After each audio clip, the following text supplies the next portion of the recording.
Espírito Santo. Aleluias. Vira para a pessoa que está do seu lado, diga que bom que você está aqui nessa noite. Diga para ela assim: Deus te trouxe aqui porque Ele tem algo especial para a sua vida. Diga para ela: Ele conhece o seu coração. Mais do que qualquer pessoa nesse recinto, Ele conhece o seu coração. Dá um abraço nela e diga que bom que você está aqui, seja bem-vindo. Se você já conhece ela ou ele, dá um abraço nele, dá um abraço nela. Que possamos nessa noite fraternizar na presença de Deus. Amém? Pode tomar os vossos assentos. Nós estamos felizes e alegres de poder estar na casa do Senhor. Estamos felizes de saber que Deus tem feito coisas grandes nos nossos dias, nesses dias em que estamos vivendo. Eu também estou feliz que nessa noite nós temos alguns visitantes e nós queremos saudá-los. Para minha bela surpresa, grata surpresa, hoje eu estou aqui com uma ex-cooperadora dessa igreja, na verdade, participou com a gente muito tempo aqui e no começo dessa igreja, eu me lembro que logo que nós chegamos aqui 10 anos atrás, já quase 10 anos, hein, Juliana? E Deus colocou essa moça e seu irmão, e lembro que Vitor foi o primeiro jovem, o primeiro líder dos jovens, e a Juliana, no período, ela foi a única levita que nós tínhamos na casa do Senhor. Ela cantava, tocava, cabeceava também, fazia tudo. Amém? E fica de pé, Juliana, para quem não te conhece, te conhecer, essa moça do livro, que agora mora lá em Nanuque, na casa dos pais, ela estava estudando para cá. O pai dela também está com ela ali, é um prazer ter conosco, o Jovinho, que agora é engenheiro, né? Que pensa. Também mais uma amiga e estão com ele. Juliana, eu honro a Deus pela sua vida, agradeço a Deus. Tem muito tempo que eu e Daiane temos saudade de vocês e de conversar e dialogar. E vocês são bênçãos, foram bênçãos, fazem parte da história dessa igreja. E é um prazer para nós tê-la aqui nessa noite com a sua família. Amém? Agora eu quero conhecer aquelas pessoas que estão pela primeira vez conosco aqui. Talvez você chegou aqui nessa noite, você nunca veio a essa igreja, e essa igreja tem um carinho especial pelas pessoas que vêm pela primeira vez aqui.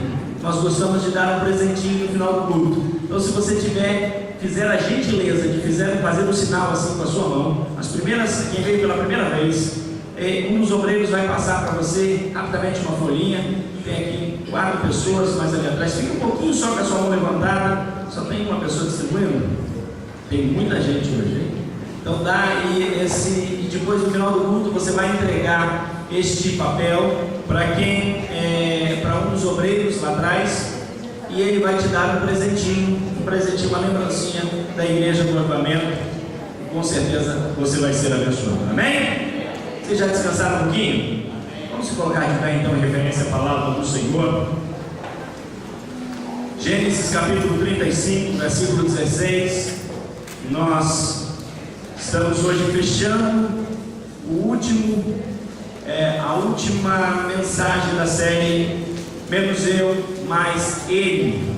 Menos Eu, Mais Ele. Nós estaremos lendo, meditando na palavra do Senhor em Gênesis, no capítulo de número 35, no versículo de número 16 em diante. Se você achou, diga: eu vou morar no céu.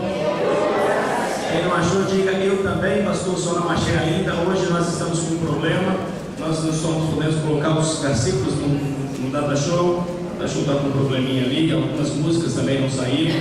Mas você pode chegar perto de alguém que esteja com Bíblia aí, não fica sozinho. Se tem alguém que está sem Bíblia do seu lado, você está com a Bíblia sobrando, dá aí para essa pessoa, aí olha para o seu lado, se tem alguém sem Bíblia, chega perto dele, chega perto dela. Queria que todo mundo pudesse ler esse trecho da palavra do Senhor, que é importantíssimo para as nossas vidas. Amém? E partiram, versículo 16. E partiram de Betel, e havia ainda um pequeno espaço de terra para chegar a Efrata. E deu à luz a Raquel, e ela teve trabalho em seu parto. E aconteceu que, tendo ela trabalho em seu parto, lhe disse a parteira: não temas, porque também este filho terás. E aconteceu que, saindo-lhe a alma, porque morreu, chamou-lhe Benoni, mas seu pai chamou-lhe Benjamim. E assim morreu Raquel, e foi sepultada no caminho de Efrata, que é Belém. E Jacó pôs uma coluna sobre a sua sepultura, e e essa é a coluna da sepultura de Raquel até o dia de hoje. Amém? Senhor nosso Deus, nosso Pai que está no céu, nós te agradecemos, ó Pai, pela bondade e misericórdia de nos trazer aqui, Senhor. Te agradecemos porque através de um dom maravilhoso que tem dado a cada um aqui presente, eles têm te buscado e te adorado. Mas nessa noite, Senhor, há pessoas aqui que precisam ouvir uma palavra sua, que precisam ouvir uma resposta do seu amor, da sua graça para com as suas vidas. E eu te peço, ó Pai, por misericórdia, fala aos nossos corações por meu intermédio. Usa-me como um instrumento nessa noite, e que possamos sair daqui, Senhor, cheios do seu Espírito, em nome de Jesus. Podeis assentar com glória a Deus pentecostal. A Bíblia diz que a palavra, sua palavra, é viva e eficaz. A palavra de Deus é viva e eficaz. Quando a gente pensa em eficaz, a gente pensa em atividade, em ativo, algo que é ativo para as nossas vidas. E é interessante que você não fica forte simplesmente indo lá na academia e olhando para os instrumentos da academia, não é verdade? Você assim seria muito fácil, era só pagar a academia, chegar lá e ficar olhando, e aí de repente você teria um bom corpo, um ótimo corpo esbelto, uma ótima aparência, uma ótima estrutura, uma saúde de ferro, mas não é assim. Da mesma forma é com a palavra de Deus.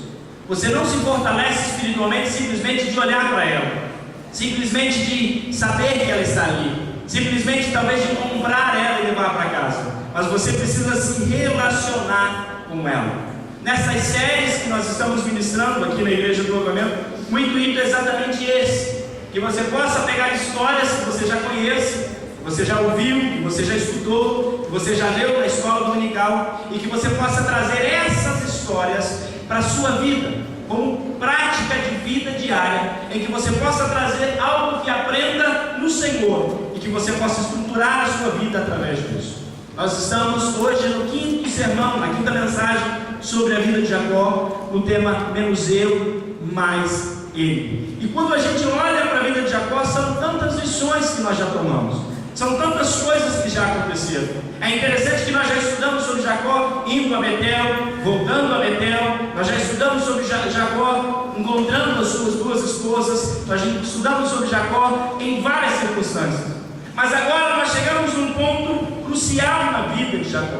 Jacó está voltando para casa. Finalmente ele vai regressar à sua terra natal. Finalmente ele vai passar a rever, quem sabe, o lugar, os seus familiares, os seus amigos, as pessoas em que ele tinha ali naquele lugar. E a expectativa é muito grande, é muito boa, porque ele tem pela sua frente coisas grandes, coisas boas. E quando ele sai de Betel, uma notícia muito boa chega no acampamento. Olha, Raquel, a mulher em que você ama, aquela em que você deu todo o seu amor, está grávida.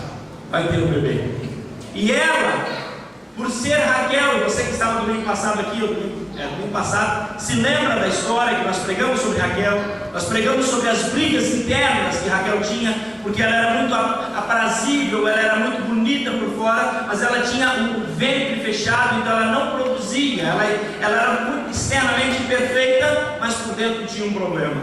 E isso, para ela, era um grande problema. E a Bíblia diz que ela clamava a Deus para que Deus tirasse isso dela, para que Deus desse a ela a condição de ter filhos. Deus faz isso dando a ela o primeiro filho que nós chamamos e conhecemos de José. E esse José se torna então importante na história de Israel, porque é ele que vai para o Egito, é ele que se torna governador do Egito futuramente, é ele que salva toda a família, é esse jovem. E de repente ela agora está grávida. Há uma expectativa de alegria naquele acampamento, há razão de celebrar e há razão de ficar todos felizes. Eles acabaram de adorar a Deus, acabaram de sair, conforme o texto que nós lemos no versículo 15, eles acabaram de sair de Betel, e aí eles estão alegres, estão com os corações cheios de alegria, e a notícia boa vem. Mas também, geralmente, a notícia ruim também chega. E é importante estar ciente disso, que biblicamente nós precisamos pensar e analisar essas coisas desta maneira. Quando nós olhamos para ela nessa história, nós vamos ver que a Bíblia começa a dizer: olha, então ela começou a ter problema no trabalho de parto.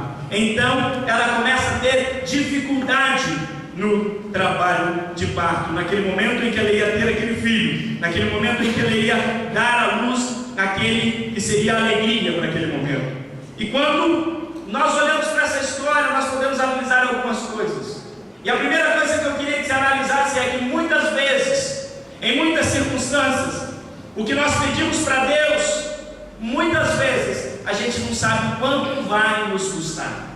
Muitas vezes o que nós pedimos para Deus, nós não entendemos qual é o preço que precisamos pagar por aquilo que estamos pedindo para Deus, por aquilo que estamos clamando.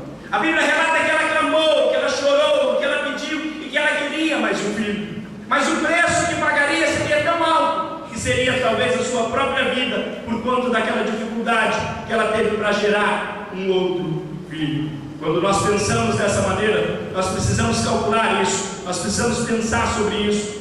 Ela não sabia disso, mas em algum momento, em alguma circunstância, ela se depara com isso. Ela se depara com essa circunstância difícil, com esse momento difícil. Em todos os momentos da nossa vida, irmãos, em todos os momentos da nossa vida, você vai estar dando à luz coisas e perdendo outras coisas.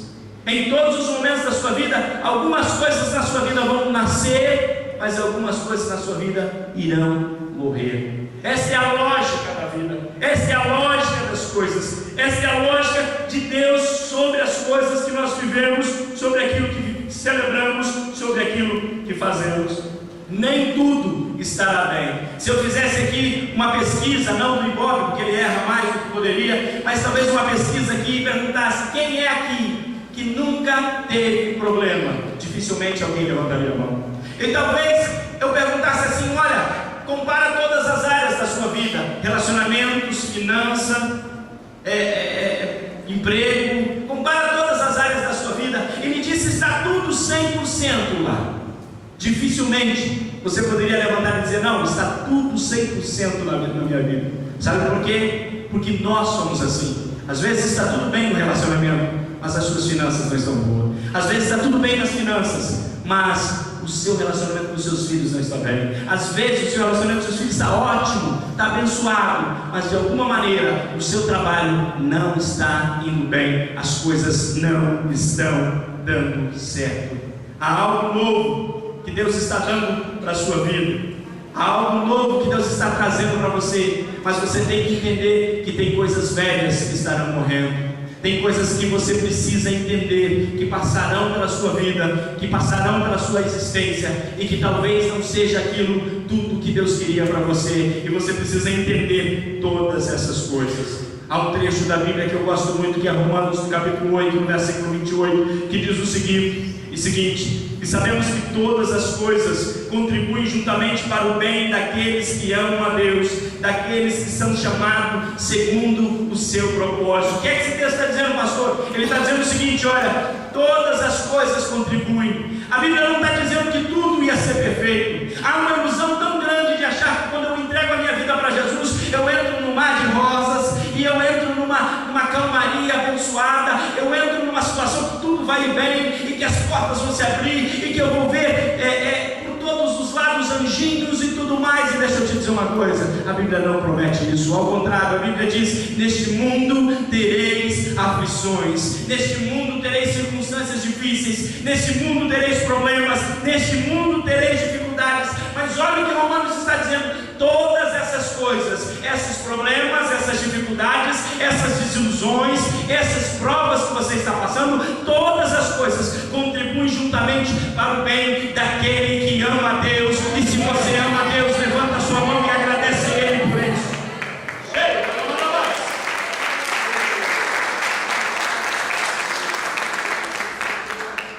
Entender isso não é fácil. Compreender isso não tem como muitas vezes, porque as perdas são muito grandes para nós. A dor de perder, a dor de não poder passar por cima, de poder viver, é muito grande, e às vezes a gente não consegue entender isso. A Bíblia diz que naquele momento, no versículo 17, e aconteceu que tendo ela entrado em trabalho de parto, a parteira se virou para ela e disse: não temas,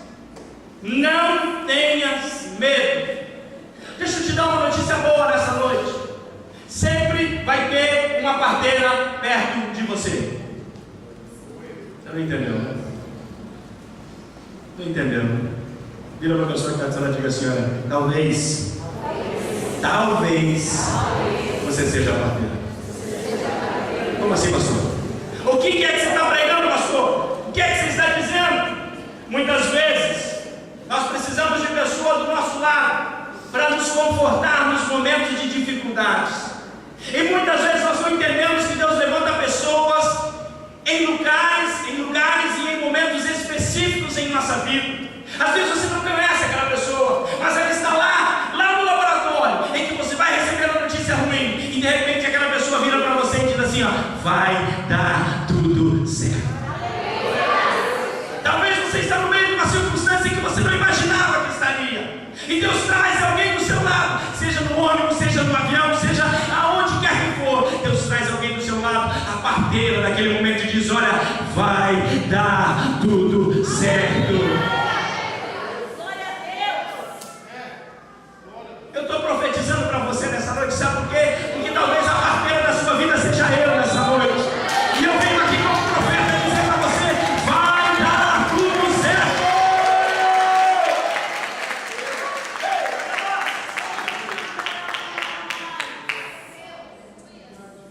Está doendo?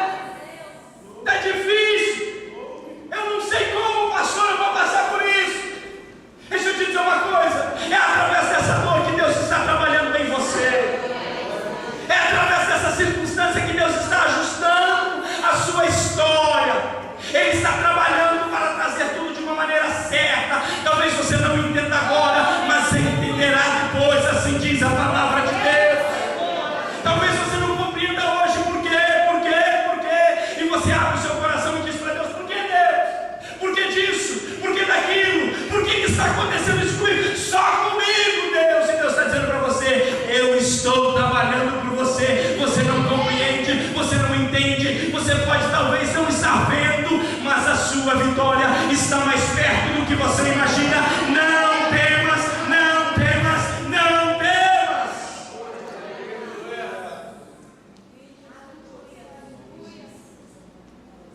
Quando eu estava na minha casa hoje à tarde, eu estava meditando nessa palavra, o Espírito Santo de Deus deu uma palavra para mim, e a palavra dele é, quanto mais difícil, maior é a bênção que está vindo para você. Se você entendeu, eu quero que você dê glória a Deus pentecostal. Quanto mais difícil, maior é a bênção que está vindo para você. Está difícil, irmão? Está difícil, irmã? Está chegando, está chegando, está chegando, está chegando a vitória para você.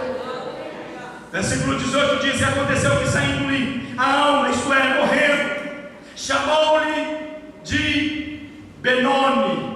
Chamou-lhe de Ben-Oni. Quando ela estava no leito de morte, Raquel diz para a parteira, vira para a parteira e diz assim, olha, o nome dele deve ser Ben-Oni. Em algumas versões Ben-Oni, em algumas versões Ben-Oni, que quer dizer filho, bem, quer dizer filho, se tiver bem em hebreu é filho, bem, filho, Oni, da minha dor, do meu sofrimento, filho do meu sofrimento. E é interessante que também poderia significar filho da minha força. Oni significava tanto sofrimento, dor, como significava força. E fica uma situação um tanto quanto difícil. Ninguém sabe ao certo se ela estava nomeando por causa da sua dor ou por causa da sua força em ter aquele filho. Na verdade, Raquel nunca teve a oportunidade de segurar aquele filho no colo. Na verdade, Raquel nunca teve a oportunidade de poder ver o sorriso, o primeiro sorriso daquele filho. Na verdade, ela nunca teve a oportunidade de poder ver as primeiras palavras daquele filho. É interessante a gente olhar para essa Bíblia Sagrada e entender isso, e entender que a mesma palavra que significa sofrimento, Dor é a mesma palavra que significa força. Eu queria pregar um pouco sobre isso. Talvez as pessoas que você encontre na sua vida, que parecem ser as mais fortes, foram as que mais sofreram. E você não consegue entender por que que você não é forte. Porque a força nossa, muitas vezes, é forjada no sofrimento que você passa. Eu me lembro que 3 anos e meio, 3 anos e 7 meses de idade, eu perdi meu pai. Minha mãe ficou viúva com 3 filhos. 3 filhos.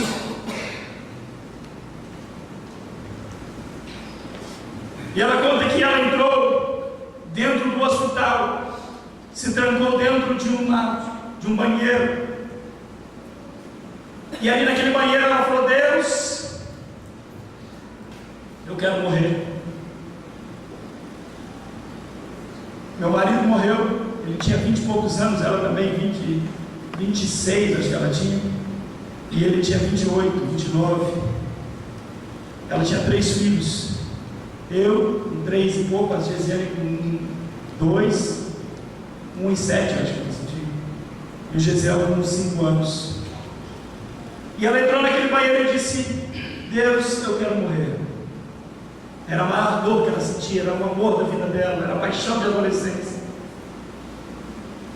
E ela conta que de repente o banheiro ficou todo branco. E apareceu um ser de branco dentro daquele banheiro. E disse para ela: eu sou o seu marido a partir de agora. Eu te sustento, eu te guardo, eu te protejo. E dos seus eu cuido. Eu não conheço uma pessoa mais forte que minha mãe. Passaram o que ela passou durante a vida dela, a infância, a adolescência. Mas a dor que ela sente, o que ela sentiu, ela conseguiu transformar isso em força. A pergunta que eu faço para você nessa noite é: o que é que você tem feito com a sua dor? O que é que você tem feito com aquilo que está te machucando? Com aquilo que te coloca para baixo? Com aquilo que não deixa você muitas vezes trabalhar? Com aquilo que parece ser difícil? Sabe quem é o maior exemplo disso para nós? O próprio Jesus Cristo. A Bíblia diz que Jesus é o maior exemplo de força já demonstrado na Bíblia Sagrada. Não há outra força maior do que Ele. Não há outro poder maior do que o poder de Cristo, de Jesus. Não há. A Bíblia diz que quando Ele descer no cavalo branco, aqui naqueles últimos dias, a palavra que sai da boca dele vai derrotar todos os inimigos de Israel lá no Armagedon. A palavra que sai da boca dele. Mas a mesma Bíblia diz, lá em Isaías, no capítulo 53, no versículo 3, que ele era desprezado, o mais rejeitado entre os homens, homem de dores. Você não entendeu? Jesus era homem de dores. E a dor dele foi ao extremo, de a ponto de ele estar no Getsemane, e no Getsemane, ao chorar e ao clamar e ao pedir ao Pai, a Bíblia diz que gotas de sangue escorriam dele. Era dor, era aflição, era angústia. Este é o maior exemplo de sofrimento, que transformou tudo isso o quê? Em dor. Sabe por quê? Porque a Bíblia diz que ele morre naquela sexta-feira, mas a minha Bíblia também diz que no terceiro dia. Olha a demonstração de força aqui. Talvez você nunca entendeu essa passagem, você vai entender hoje.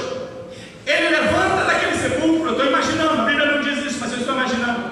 Ele pega o seu próprio lençol e diz assim: Satanás, você não tem força nenhuma. Olha só, olha o que eu faço com o lençol que me cobria o meu corpo. E o que a Bíblia diz que ele faz? Dobra. Estava dobrado lá na sepultura. O que é que você está dizendo, pastor? O que é que você está pregando, pastor? Eu estou dizendo assim para você, ó, é bem simples. Quando o diabo vier perto de você, tentando te abocanhar, tentando te provocar, tentando te levar para as trevas, você levanta a voz e diz assim: olha, o meu Deus, o meu Jesus, um dia se levantou lá ao terceiro dia e ressuscitou, e venceu a morte, venceu o inferno, e Ele tem todo o poder. A Bíblia diz que todo o poder foi dado a Ele. Se você crê, agradece a Ele por isso. Ele tem a chave da morte, Ele tem a chave do inferno. A Bíblia diz isso, que está tudo na mão dele.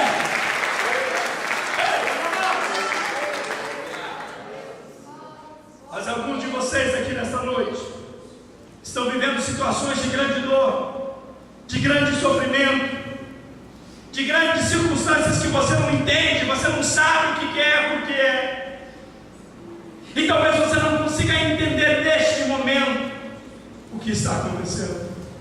Talvez você não consiga entender agora por que é que você está passando por isso. Mas deixa eu te contar uma notícia boa.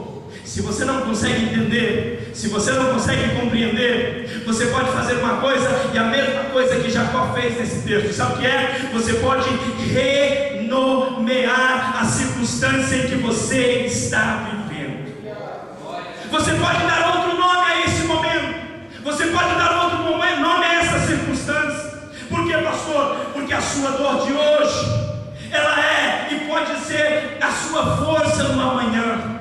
A sua dor de hoje pode ser algo muito maior e muito melhor. Talvez as suas lágrimas que você tem derramado hoje estão molhando sementes, e sementes que brotarão para trazer frutos, e frutos de felicidades para você. Se você crê e se você acredita, levanta a mão e agradece Ele por isso.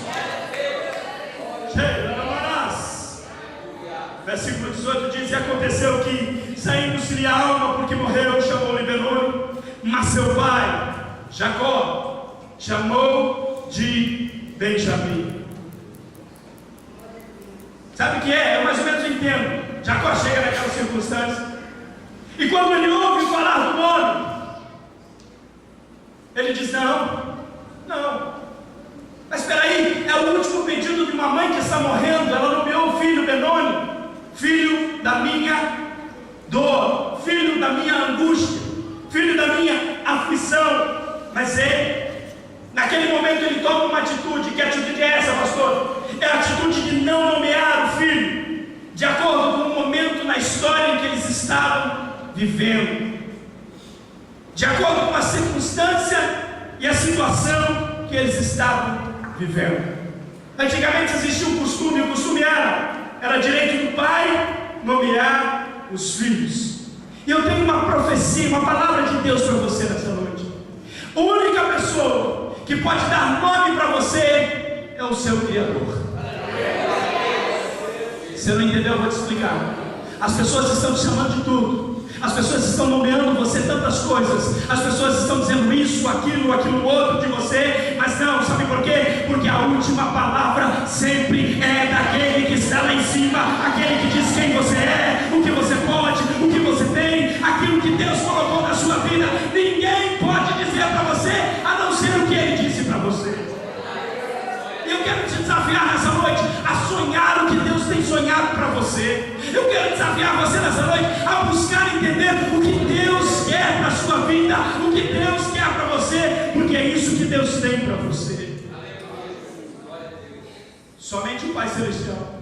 Cutuca essa pessoa bonita do seu lado e diga: só Deus pode dizer quem você é. Só Deus. Só Deus. Sabe qual é o grande problema, Marilene? É que nós ficamos amarrados a momentos. Já percebeu isso? Você fica amarrado a momentos, a circunstâncias. Você deixa aquilo nomear a sua vida. Você passou por um acidente, e aí você fica a pessoa do acidente. Você passou por uma dor, e você fica a pessoa da dor. E já percebeu que a gente se amarra a isso? Se amarra a isso. Aí você olha para aquela pessoa e você diz: aquele ali é o fulano. Em vez de você falar o nome dele, você fala o problema dele. Não é verdade? Aquela ali, ela perdeu o pai. Aquele ali, perdeu o marido. Aquele ali, é ou não é? As circunstâncias amarram as pessoas. E o que é que eu estou pregando hoje? Que você precisa entender que você precisa renomear as circunstâncias da sua vida.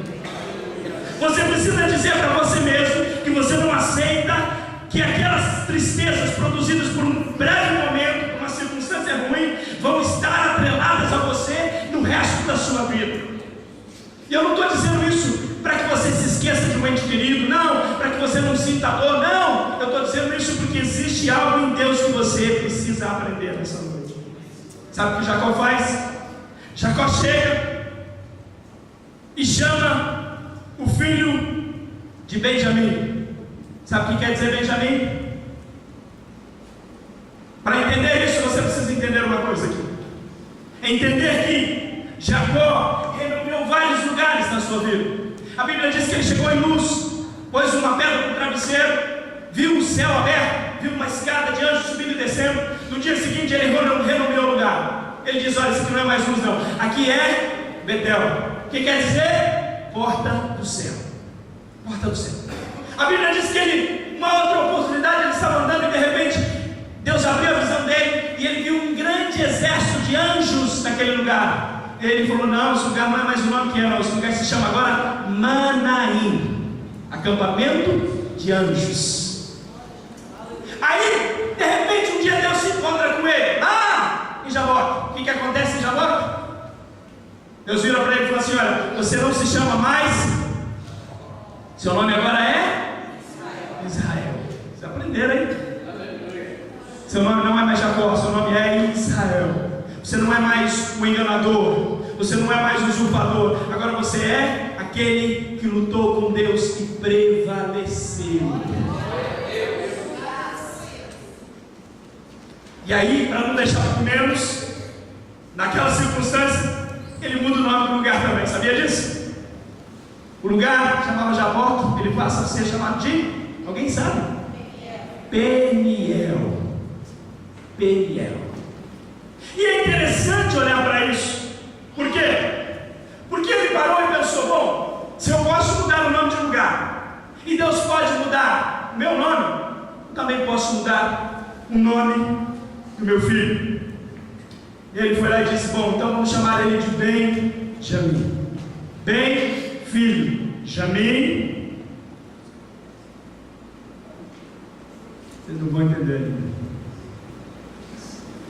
Se eu olhar para você agora aqui, veja a cara de todo mundo querendo saber o que quer dizer Jamim. Para entender Jamim, você precisa entender que ele está num momento de dor, de luta, de batalha. Ele está num momento de dificuldade, ele está num momento difícil, ele está numa circunstância de desespero. E ele chega e diz: o nome dele não vai ser mais bem nome, vai ser Benjamim, filho. Para entender isso, eu te preciso contar uma outra história.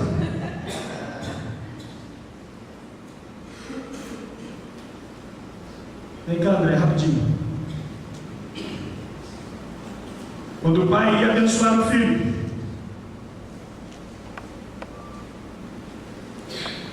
e o pai pode ficar aqui embaixo, e o pai ia abençoar o filho, o pai nunca usava essa mão.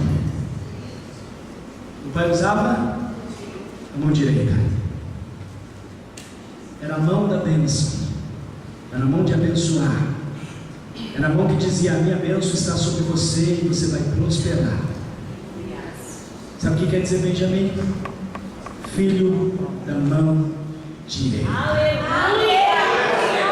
Alguns entenderam, eu quero entender, eu vou te dizer: olha, você não vai ser chamado mais filho do sofrimento, você vai ser chamado filho da minha bênção, o filho da minha mão direita, o filho que vai prosperar, o filho que vai ser abençoado, o filho que vai mudar essa história, o filho que vai mudar a sua própria história. Obrigado, André. Sabe o que Deus está falando para você? Chegou a hora de você renomear o seu problema, a sua dificuldade, a sua circunstância. Deus está dizendo para você: não há mais maldição sobre você. Você pode renomear essa circunstância, você pode renomear esse momento. Ei, Deus está dizendo para você: eu escolho chamar você de bênção, eu escolho chamar você por um outro nome, não o nome que o mundo diz que você é,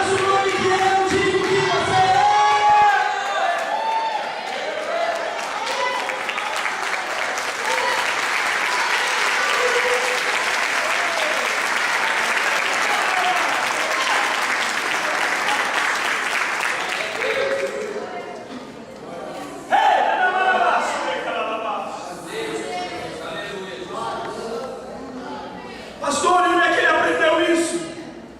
Ele aprendeu isso com Adão. A Bíblia diz que Deus criou os animais e trouxe para Adão, e Adão fez o quê? Deus deu a Adão o direito de nomear cada animal. Deus deu a Adão o direito de dizer como se chamaria cada um daqueles que estavam ali. Ele não criou, mas ele pôde nomear. Você talvez não pode escolher as circunstâncias que vêm contra você na sua vida. Você talvez não pode escolher os problemas que acarretam na sua vida. Você talvez não pode escolher a dor que você tem que passar, mas você pode escolher que nome você vai dar para essa circunstância, para esse momento, para essa situação. Deus deu esse poder para você, e se você crer, levanta a mão e profetiza sobre a sua vida.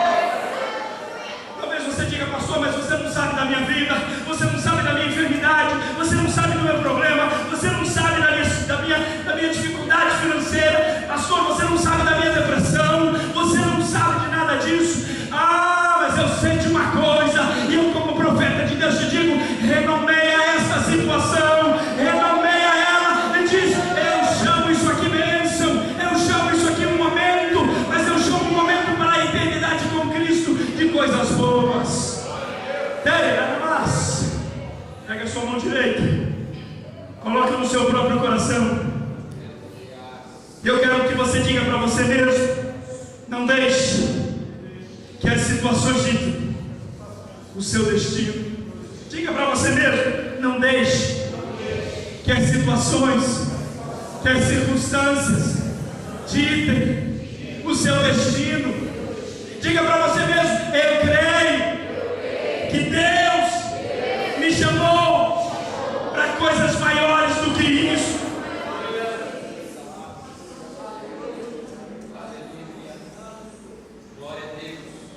Quero os músicos aqui em cima, eu quero te desafiar uma coisa agora. Eu quero que nessa semana você faça um desafio com você mesmo. Faça uma experiência. Pegue uma circunstância difícil, um momento difícil na sua vida, e renomeie. Não precisa pegar todos, pega um. Aquele que mais te aflige, mira nele e diz: Deus, isso não se chama mais isso, mas vai se chamar isso, bênção de Deus na minha vida. Qual é que você está falando, pastor? Seja específico. Talvez você tenha um problema de uma enfermidade, e para a enfermidade só tem uma coisa que se chama cura. Não entendi? Só um glória a Deus, um aleluia. Para a enfermidade só tem uma coisa, biblicamente, que eu posso dizer, e isso que eu posso dizer se chama cura. E toda cura passa pelo sangue de Jesus. Deixa eu te dizer uma coisa: não existe nada mágico que possa te curar a não ser o sangue de Jesus. A Bíblia diz em Êxodo 53: Ele levou sobre si todas as nossas enfermidades. Diga comigo: todas as minhas enfermidades. Diga comigo: todas as enfermidades do meu pai. Diga comigo: todas as enfermidades da minha família. Todas as enfermidades.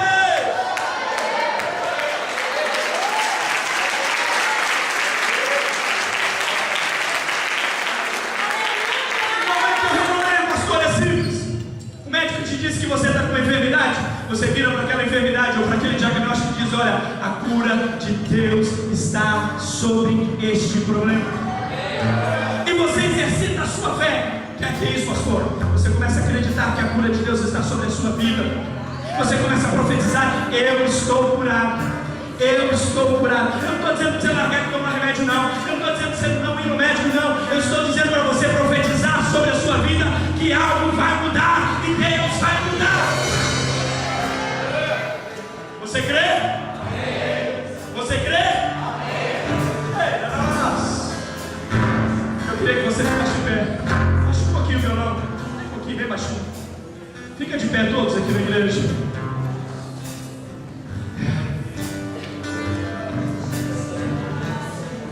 Tem algo aqui nesse texto.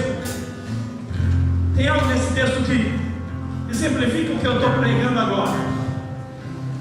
Exemplifica. Jacó vai lá e diz: olha, você não vai ser Benoni, você não vai ser filho da dor, do sofrimento, não. Você vai ser Benjamim, filho da minha mão direita. Mas a Bíblia não é alheia à nossa dor, não. A Bíblia entende a nossa dor. A Bíblia compreende a nossa dor. Tanto que a Bíblia lá no versículo de número 20 diz assim: e Jacó pôs uma coluna sobre a sepultura. Que isso? Ele foi lá chorar a sua perda. O amor da vida dele, quem ele tinha amado por tanto tempo, estava ali, sepultado. Ele vai lá e chora por essa perda. E a Bíblia diz que ele constrói então uma coluna na sepultura de Raquel.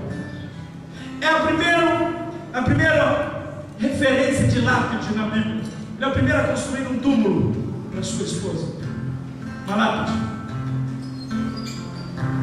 E ele fica triste com isso. E ele sofre com isso. E ele passa esse momento. Mas tem 3 palavras no próximo versículo que arrebentam comigo. E que vai arrebentar com você também. Sabe por quê? Porque a Bíblia diz assim: e Jacó pôs uma coluna sobre a sepultura. Versículo seguinte, 21. A Bíblia diz assim: então partiu Israel. Você não entendeu, né? Jacó põe uma coluna sobre a sepultura. Versículo seguinte: então partiu Israel. Entendeu aí? Deus tinha dito para ele: olha, você era Jacó, agora você é Israel. Quando você tem que sofrer e ter dor, você pode sofrer como Jacó. Mas na hora de levantar e prosseguir, você é quem eu chamo que você é. Você é quem eu profetizo para você que você é. Você está entendendo o que Deus está dizendo para você? Enquanto você está na dor, você é sim o que as pessoas querem que você seja, talvez. Mas quando vai levantar e partir para a próxima, você é aquilo que Deus diz que você é. Ei, carambas! Sabe o que Deus está dizendo para você?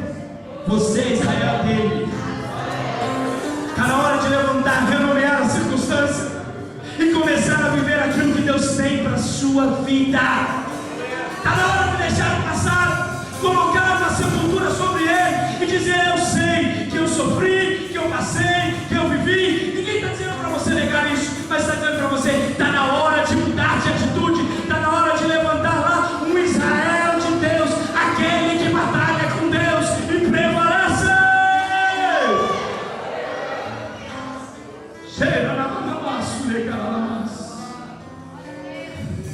Eu não sei se você consegue entender a profundidade dessa palavra para a sua vida hoje.